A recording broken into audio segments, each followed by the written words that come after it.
She stood by the refreshment table, holding a plain notebook and wearing a simple gray blouse. No lanyard, no flashy title, no entourage trailing behind. Around her, the room buzzed with conversations about AI, startup valuations, and billion-dollar projections. Polished founders pitched themselves like products, while venture capitalists scanned the room for the next big name.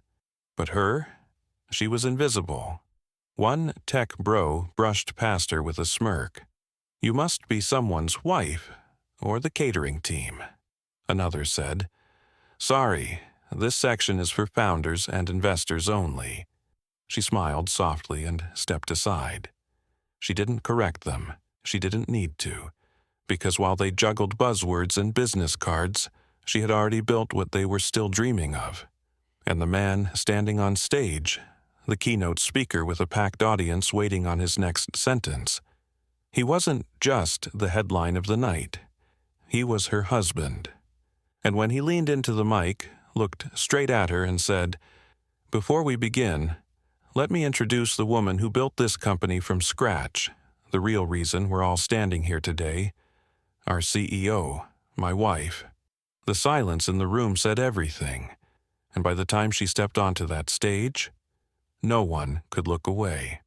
Her name was Lena Farouk, thoughtful, sharp, and entirely uninterested in attention. She didn't wear power suits. She didn't tweet every business move. She didn't believe in faking confidence to fill a room.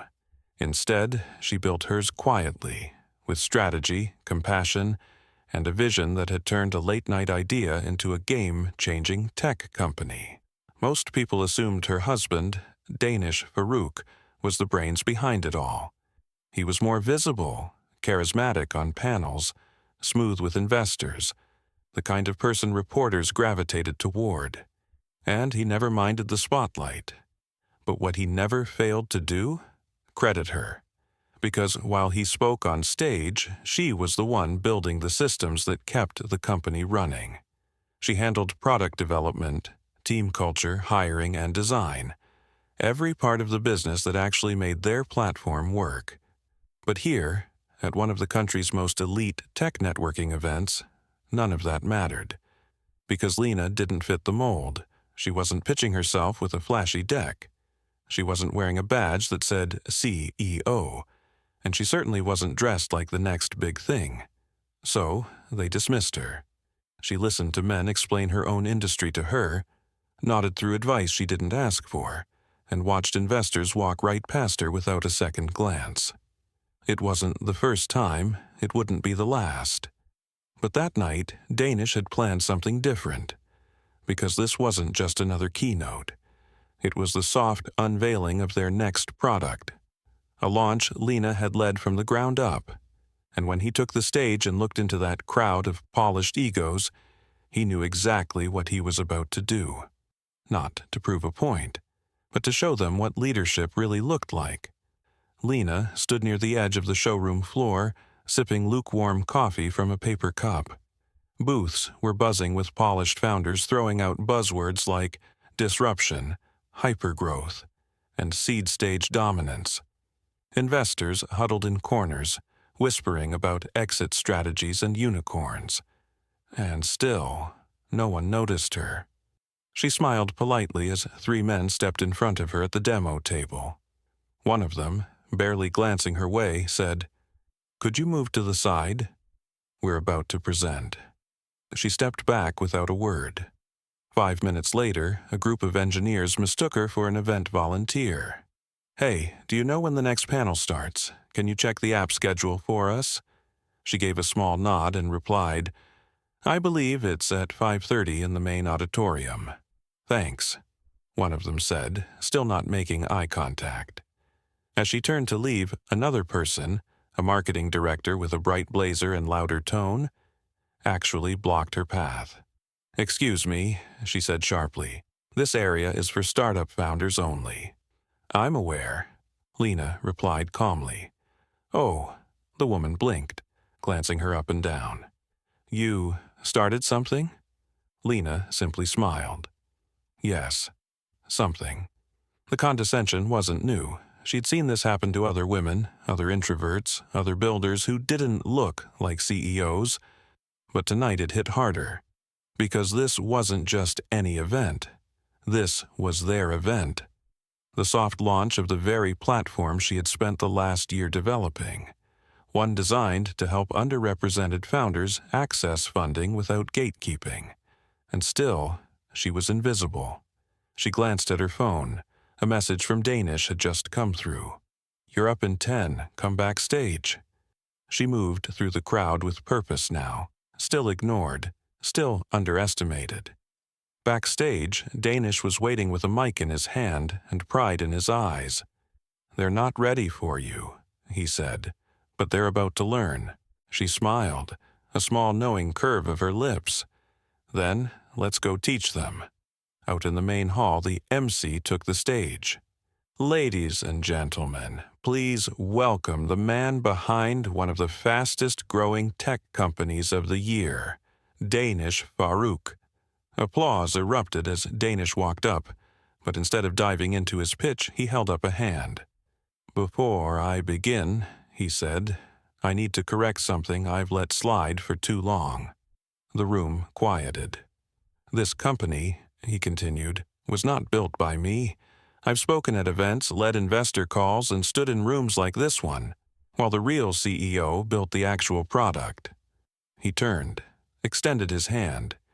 "Please welcome the true founder and CEO of Novalink, my wife, Lena Farouk." The room fell silent, and as Lena stepped onto the stage, calm, steady, unapologetic, the same people who had brushed her off now leaned forward in disbelief, because the woman they'd ignored was the one running the entire show. As Lena stepped onto the stage, the spotlight hit her. Not just the one above, but the one none of them had seen coming. Gone were the condescending glances. Gone were the dismissive whispers. Now, the entire room leaned forward in awkward silence, faces shifting from surprise to disbelief, and for some, embarrassment. Lena adjusted the mic calmly, then looked across the room. "I wasn't planning to speak tonight," she began, her voice steady, "because I thought the product would speak for itself." She paused, letting the words settle. "But as I walked through this space earlier, I realized something important. We're still designing rooms where who you appear to be is louder than what you've actually built." A few heads bowed. Others froze mid-sip. "I stood by the product booth for over 20 minutes, she continued. "The one many of you praised online last month. No one asked my name, no one asked about the platform. A few of you even asked me to move." There were murmurs now, guilt surfacing. "And that's exactly why we built Novalink, a platform created not just for pitching ideas, but for removing the filters that get in the way of innovation." She clicked the remote in her hand. Behind her, a screen came to life with stats. Over the last 18 months, Novalink has helped over 3,000 underrepresented founders secure early-stage funding. 70% of them had previously been ignored in the exact kinds of rooms we're sitting in tonight. The applause started slow, cautious, respectful, then grew louder. Lena smiled gently, but didn't bask in it. She wasn't here to perform, she was here to disrupt. "And to those of you who measured me earlier by what I wore, or what badge I didn't flash," she added, "thank you." Another pause. "Because now, I know exactly what our users feel, and exactly what we still need to change." Danish watched her from the wings, not proud because she proved them wrong, but proud because she never once stepped out of her integrity to be seen. She never changed to fit the room. She changed the room by simply standing in it. By the time she finished, nearly everyone was on their feet. Not for hype, for humility. And the woman they had ignored an hour ago? She now stood at the center of the one word the entire room finally understood. Leadership. As the applause faded and the crowd dispersed for networking hour, something subtle but undeniable had changed. People who had brushed past Lena now stood in hesitant circles, whispering her name. The same investors who had skipped her booth were suddenly asking assistants to arrange a conversation. Founders who once saw her as someone's plus one now studied her with a respect born not from reputation, but from revelation. But Lena wasn't interested in vindication. She stepped off stage, handed her mic to the crew, and made her way quietly toward the product booth, the same one she'd been ignored at just hours earlier. A young developer approached her, one of the few who hadn't judged her earlier. "I saw how they looked at you before," she said softly, "and I just wanted to say, thank you for not letting it stop you." Lena smiled. "It's not about me. It's about making sure the next woman in flats and no badge isn't overlooked."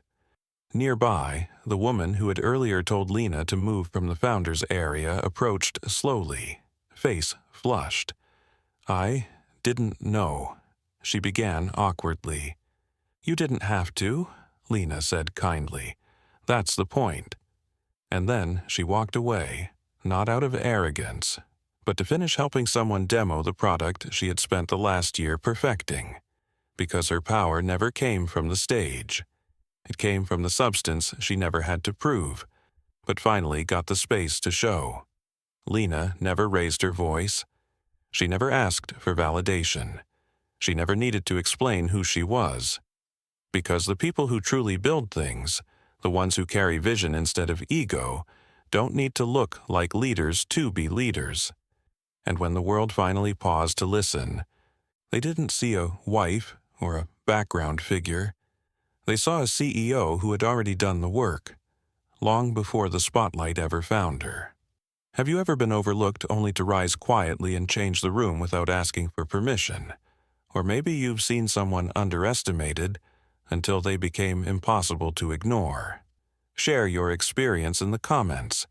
It might be the reminder someone else needs to believe in their own quiet power. If this story resonated with you, subscribe, hit the bell, and stay with us. Here, we tell stories that remind you, real power doesn't need a stage. It just needs to stay standing.